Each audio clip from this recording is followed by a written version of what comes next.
All right. This is something that I thought I knew something about. Do background tasks ruin performance in Star Citizen? Let's check it out. Background apps and tasks. Do they kill Star Citizen performance? We'll see. Let's get into it. As always, I've done this in Lawville, 20 runs of each with all the background things open and then with all of them closed. And then also, just to make you aware, this is done on the minimum spec system. So I figured doing this sort of test, probably we're trying to push the CPU a bit, see what happens to the CPU when these things are open. So we'll do this on a low-end CPU. So it's an i5-8400 6-core CPU, but with a 1060 6GB as the GPU. Done at 1080p again to just make sure we're pushing the CPU mostly. And here are some of the apps that I've been using in the background. We've got CCleaner, Microsoft Teams, then in the background also I had open an OBS, wasn't doing anything, filming or recording or streaming or anything like that, but it was open. And then we worked with Task Manager, got one Google Chrome tab open and Mail, and then it's File Explorer. So just a few things, just a kind of light smattering of things open that the average player might have in the background. Obviously, some people will have 100 Chrome tabs full of all things happening. I wouldn't recommend doing that, but this was just a test to see, does having a few apps in the background or a few tasks running in the background do much to performance? So I would imagine, yes. Here is the baseline. This is with them all off, so all of those things off, and this is just the runs here. So we get a nice average 28 FPS here in Lawville. Very fine. So place your bets. How much do you think turning on all those other things or having all those other things running in the background, how much do you think that will affect performance? Are we talking 1 FPS, 5 FPS?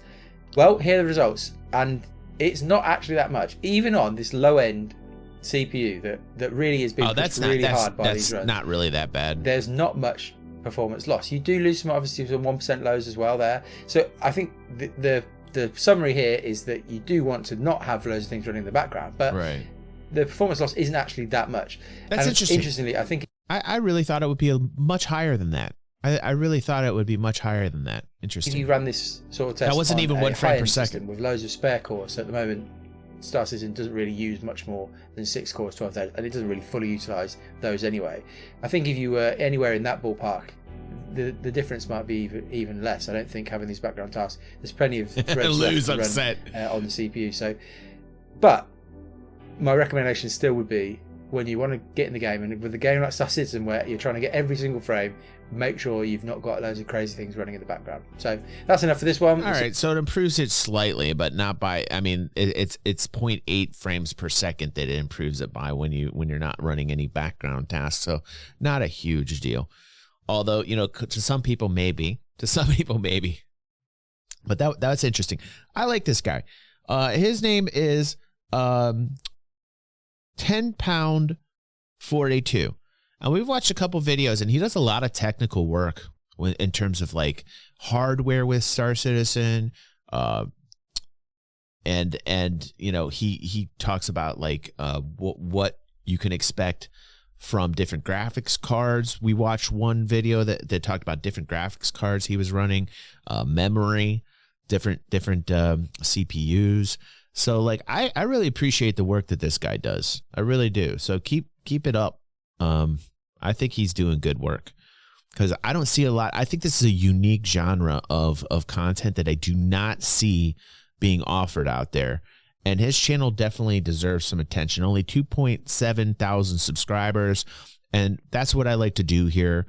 You know, we've got a whole bunch of content creators coming in, a whole bunch of young bucks coming into the game that deserve some big ups. And they're not getting it because the YouTube algorithm is just broken. There is no algorithm for people with under like 15,000 subscribers. Maybe, you know, maybe even 20. Like the thing is, the algorithm does not help you if you have under, you know, 15 to 20,000 subscribers. It just does not do that. The grind is ridiculous, and it's meant to be that way so that the rich get richer. And that's just how Google has designed their algorithm. It's absolute shite. It's absolute shite. So let's help him out. I'm warning you. Go over there. Oh my God, Grizz. Thank God for Grizz helping us out. Look what he does for us, man. God damn it, Grizz. Next time it's gonna be glass. This man, he is a saint. That's why I call him Saint Grizz. That's why I call him Saint Grizz. He's gonna break Schnozbot. He's gonna break Schnozbot.